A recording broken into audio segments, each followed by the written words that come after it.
Déchets, c'est ça, déchets. Donc je laisse la parole à Daniel. Merci. Donc vous allez voir que chaque année, vous aurez le droit au rapport du service déchets. Donc celui-ci, c'est 2019. En général, c'est un petit peu plus tôt dans l'année, mais bon, compte tenu des circonstances, on le passe à l'automne. Donc on va dire que c'est un marronnier. Et bah oui, c'est la saison, hein.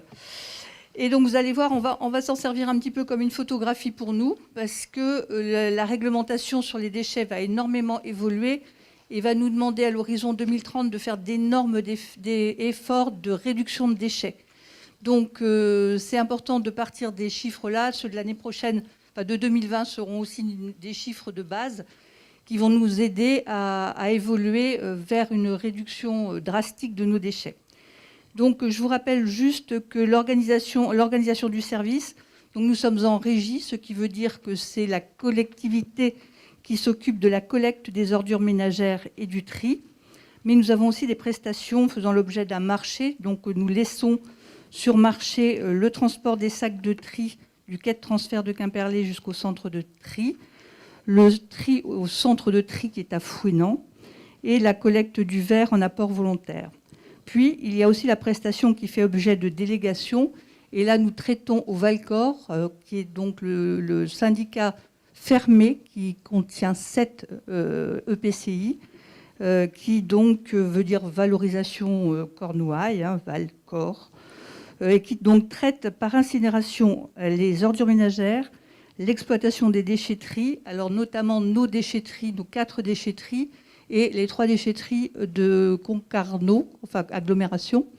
Les autres EPCI, donc les autres EPCI, il faut savoir que ça va du Pouldu jusqu'à la Pointe du Raz, les 7 EPCI, et on ne prend pas Quimper.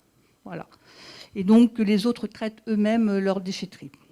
Et le transport donc, et l'élimination des déchets non valorisables par le Valcor. On va passer dans un petit peu de chiffres. Donc la collecte des ordures ménagères, il y a la collecte des ordures ménagères et il y a des ordures qui ne rentrent pas dans la collecte des ordures ménagères, notamment sur des entreprises qui passent par un prestataire privé et qui n'est pas donc dans nos traitements à nous. Par contre, nous avons des déchets assimilés qui sont autorisés et que l'on prend dans nos ordures ménagères sur certaines entreprises. Et là, il y a une taxe spéciale. Donc en tonnes d'ordures ménagères résiduelles et les refus de tri, vous voyez qu'en 2010, on était à 14 282 et nous sommes à 12 671. Ce qui veut dire qu'il y a déjà des progrès, puisqu'on a quand même une population qui augmente, hein, et on a en plus une population estivale. Mais vous verrez, enfin je ne vous fais pas l'article aujourd'hui, mais vous aurez à entendre que nos efforts devront être encore plus grands. Et on a une production par habitant DGF. Alors la production par habitant DGF tient en compte les résidences secondaires. Nous avions donc 252 kilos par habitant en 2010 et nous sommes à 205 en 2019.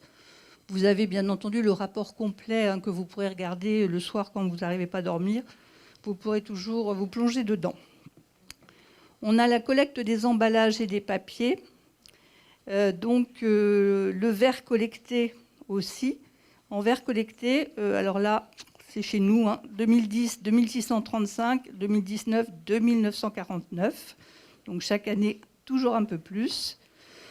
Donc plus 1,13%. En 2018, 4,4%. Je ne sais pas ce qui s'est passé cette année-là, mais à fond. Je savais que c'était la Coupe du Monde, donc c'était à fond, hein. Et les tonnes de sacs de tri, et là vous voyez qu'il y a une augmentation en 2017, puisque à partir de 2016, on a pu mettre beaucoup plus d'emballages dans nos sacs de tri. Et donc on est passé de 3 384 en 2010 à 3 877 en 2017, et on est à 4 016. On a énormément de refus de tri aussi, hein, on est à 1040 tonnes de refus de tri. Alors, je vais vous reparler des refus de tri tout à l'heure parce que ce n'est pas joli, hein. On produit 99,7 kg par habitant d'emballage et de papier valorisé, 18 596 tonnes d'ordures ménagères et assimilées Et 33% des quantités d'ordures ménagères assimilées collectées sur le territoire sont recyclées. Alors les refus de tri, je vais vous donner des exemples de ce que c'est qu'un refus de tri. Bon, alors j'ai choisi des communes au hasard parce qu'il y avait des refus de tri intéressants. On fait des sondages, donc on sait un petit peu de quoi on parle. Donc ça, je commence par Banalec-Esquerre, c'est la même tournée, hein, c'était en avril. Et là, on a trouvé des textiles et du tapis, ce qui correspond à peu près à 33% des refus, du verre, des emballages imbriqués non vidés, du papier absorbant, des restes alimentaires et un sac de tri avec 50% d'ordures ménagères, d'appareils électriques et de passoires.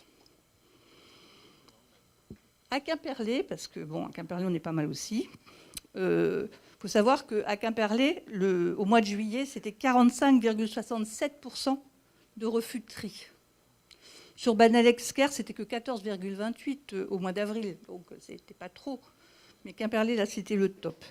Donc on avait du verre, on avait des sacs de tri imprégnés de liquide, des emballages imbriqués, un couteau, un classeur plein, un pack de 6 litres de lait plein, un sac poubelle de restes alimentaires.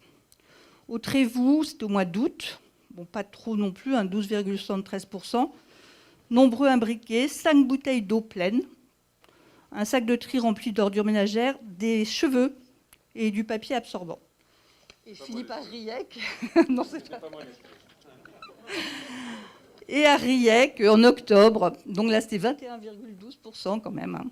On a trouvé de l'emballage imbriqué, du papier absorbant, un sac poubelle, du papier mouillé, et des plastiques, des papiers mouillés sous plastique quand même, hein. Des cartouches d'imprimante, un paillasson, des chaussettes et du verre. Donc c'est pour vous dire qu'on trouve de tout dans nos sacs de tri qu'on ne devrait pas trouver puisque ce ne sont normalement que des emballages. Et de préférence des emballages avec pas l'intérieur de l'emballage. Donc voilà, bon, je fais rire parce qu'il vaut mieux en rire, mais ça va nous faire pleurer parce que ça va nous coûter très cher. Donc il va falloir qu'on fasse une grosse campagne, tous dans nos communes et nous à la communauté, pour réexpliquer ce que c'est qu'un emballage et ce qu'on ne met pas dans le sac de tri. Voilà. Et on pense à vider ces bouteilles d'eau et vider ces packs de lait avant de les mettre dedans. Donc ensuite, nous avons la collecte en déchetterie. Donc c'est une compétence transférée à Valcor. Je vous ai dit, hein, on a 7 déchetteries, donc 4 sur le territoire. Nous avons 24 587 tonnes collectées, dont 10 927 tonnes de végétaux, soit 44% du tonnage collecté. Donc là aussi, il va y avoir un gros travail à faire sur les végétaux, parce que ça nous coûte aussi très cher collectivement. Donc on travaillera en commission là-dessus et on essaiera de trouver des pistes qui vont permettre de réduire. Donc ça nous coûte, c'est 398,6 kg par habitant DGF, ce qui nous fait 6,9% de plus par rapport à 2018.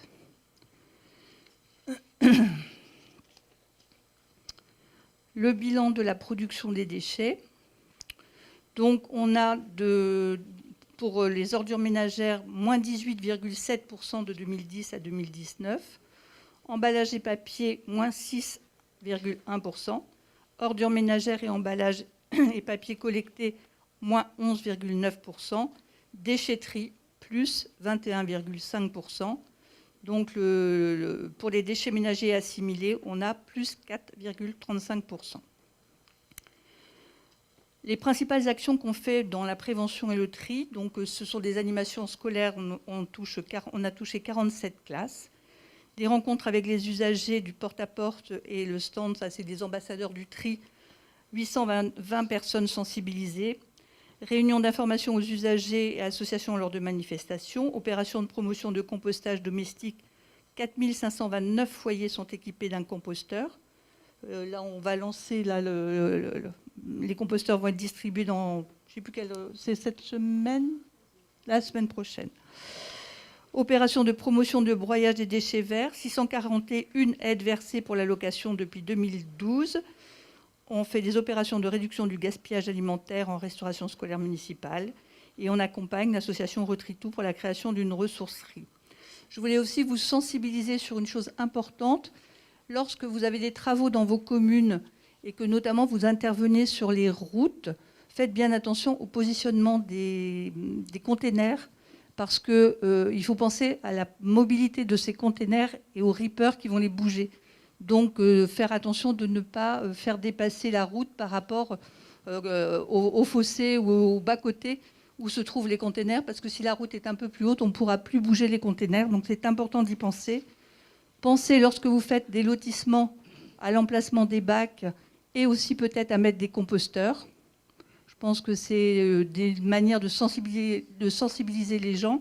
Et pareil, lorsqu'il y a des immeubles qui se font, on pense toujours aux bacs, mais on ne pense pas aux composteurs collectifs. Donc c'est important de pouvoir y penser si on veut réduire nos déchets. Les modalités de financement, donc on a une taxe d'enlèvement des ordures ménagères et pour 100 €, nous avons 44,2% qui financent le Valcor, 21,8% qui financent les frais de personnel du service de collecte, 16,1% euros, excusez-moi, finance les prestations de tri et ordures ménagères, 2,3 € finance l'investissement, 2,5 le carburant, 1,1 la fourniture des sacs de tri, 0,4 € finance le fonctionnement du garage pour les camions et 11,6 € finance les autres dépenses. Donc nous avons une redevance spéciale dont je vous ai parlé tout à l'heure et nous soutenons aussi des éco-organismes et les recettes de vente de matériaux triés. La poursuite de réduction des déchets à la source et la valorisation de l'amélioration des quantités, de la qualité de la collecte sélective sont impérativement nos objectifs à tenir d'ici 2030. Et je pense que 2030, on a deux dates butoirs, 2025 et 2030. L'élaboration d'un nouveau programme de prévention des déchets en lien avec le PCAET, la sensibilisation des habitants à des choix de végétaux, et pas que les habitants. Je pense qu'il faut aussi penser aux pépiniéristes, à ceux qui fournissent les végétaux pour donner des bons conseils. Et la pratique d'entretien d'un jardin limitant les déchets verts, la communication de proximité renforcée sur le tri, la réflexion sur l'adaptation des moyens techniques liés à la collecte, l'optimisation des recettes liées à la vente des matériaux recyclés, la poursuite de l'optimisation du service et détourné notamment, l'ouverture d'une ressourcie par Retritou, donc avec l'aide financière de Quimperlé Communauté, ça s'est mis en place. Et Retritou a aussi la possibilité de récupérer des matériaux à la déchetterie de Quimperlé et dans un futur à Moëlan. Et la finalisation des études pour le projet de déchetterie de Sker par le Valcor. Et ça, c'est en cours. Ça devrait se déboucher sur le dépôt donc, du dossier à la préfecture au courant du mois d'octobre, je pense. Voilà pour ce qui est de cette année 2019. Merci Daniel. Donc annuellement, en effet, on aura cette présentation du rapport qui n'amène pas un vote pour ou contre, mais un donné acte. Mais s'il y avait des questions ou des commentaires, on y répond aujourd'hui. Sinon, Pascal, Louineau. Alors, on va t'emmener un micro. Monsieur Saint-Hilaire, il est passé avec Monsieur Lesquat.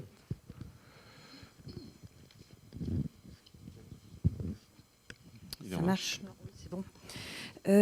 Oui, alors en fait, hier, j'ai appris, alors j'ai pas eu le temps de t'en parler, Daniel, que donc tout à l'heure, on voyait dans les chiffres qu'il y avait beaucoup plus de sacs de tri de distribués. Et alors, suite au Covid, alors moi, je comprends pas personnellement pourquoi, mais il y a beaucoup plus de sacs de partis, quasiment le double des sacs, enfin, je m'exprime mal. Voilà, en fait, le nombre de sacs distribués a été multiplié quasiment par 2 sur Quimperlé. On distribue plus de sacs de tri. Ouais. Je viens d'être alertée là, que c'est le même problème à Sker, puisque Hélène vient de me signaler la même chose. Voilà, je ne sais pas si dans les autres communes c'est le cas, mais je ne sais pas, l'effet Covid a joué sur le nombre de sacs de tri. Là, j'avoue que je pense que déjà, le fait que pendant 3 mois, enfin 2 mois et demi, 3 mois, les gens étaient chez eux et faisaient 2 fois à manger, donc il y avait certainement beaucoup plus d'emballage. Beaucoup plus d'emballage, je pense que c'est un des phénomènes, hein, certainement. Et peut-être que nous, c'est vrai qu'on met nos sacs de tri, on met nos sacs de tri devant nos établissements à cause du Covid pour éviter le passage à l'intérieur. Et je pense que les gens se servent. Il y en a qui prennent jusqu'à 2-3, alors que tant qu'il fallait se déplacer à l'intérieur des établissements, eh bien là, il y avait les secrétaires, enfin les personnes de l'accueil qui pouvaient aussi. De toute façon, on verra bien la consommation au bout du compte. Et du coup, nous, on est déjà à sec quasiment, quoi, alors que donc je ne sais pas comment ça se passe.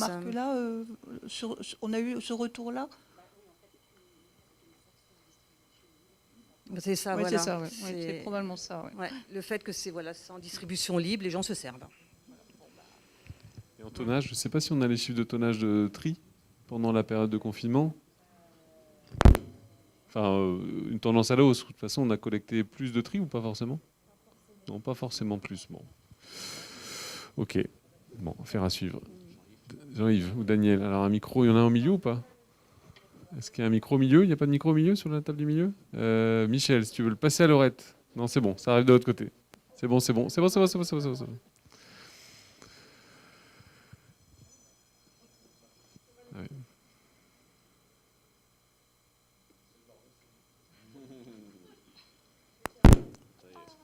Tu es censuré, Jean-Yves. C'est pour ça que je voulais pas que Par tu rapport parles. à ce que j'ai dit, là. Non, vas-y, vas-y. Bon. T'as rien dit mais encore, t'as rien dit. on se posait la question concernant justement la distribution des sacs. Donc nous, maintenant, sur Scare, à chaque fois que quelqu'un vient, on prend le nom de la personne pour essayer donc de diminuer cette consommation. Alors, est-ce qu'on a, et par hasard, il y aurait des ratios, dire combien de sacs un ménage peut consommer dans l'année? Parce que voilà, oui, mais J'imagine que ça dépend du nombre de personnes. Hein. non, mais certes, mais par exemple, quand on parle donc de la consommation d'eau pour un abonné ou pour une famille, on arrive à dire 120 mètres cubes. On n'a jamais fait ça. Elle regarde Sandrine, mais je ne sais pas. Non, parce qu'on s'était ça. posé la question avec Hélène, à savoir, elle prenait son cas, donc sa consommation, on extrapolait un petit peu pour voir à peu près donc la consommation annuelle, le nombre de sacs que la commune de Scare, par exemple, passerait en droit, mais ne devrait pas dépasser si on voulait avoir aussi une gestion intelligente de la chose. Ou bien ne faut-il pas faire payer 1 euro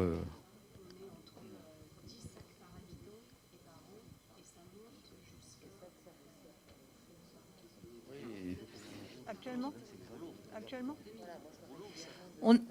on était à 10 sacs par habitant par an et on est à 49.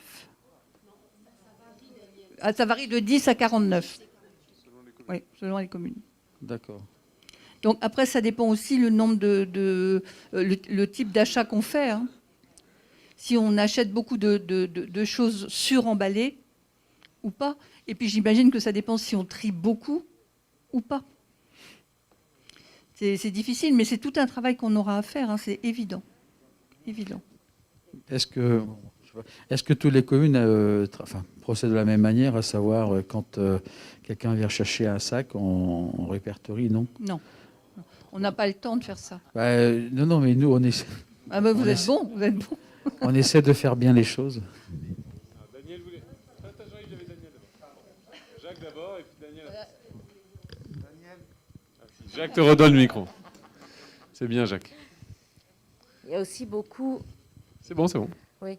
Les sacs servent beaucoup à autre chose en campagne. Et bon, Jeff peut le dire aussi, on trouve beaucoup de sacs jaunes avec de l'herbe dedans. Voilà. Et je pense que pendant le confinement, les gens s'en sont servis pour faire plein d'autres choses que le tri des déchets. Mais bon, là, le manque de civisme d'un certain nombre, Voilà. je pense pas que ce soit particulier à une commune ou par rapport à une autre. Non.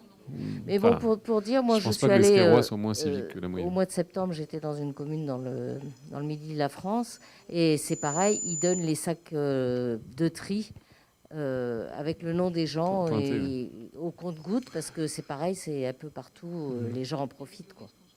Ils s'imaginent que c'est gratuit, donc voilà. Alors c'est gratuit, mais ça coûte quelque chose, en effet. On le paye dans notre taxe quand même. Ouais. Même si c'est pas ça qui coûte le plus cher, Voilà. heureusement, mais c'est un sujet. D'ailleurs, il y a des territoires où il n'y a plus de sac de tri.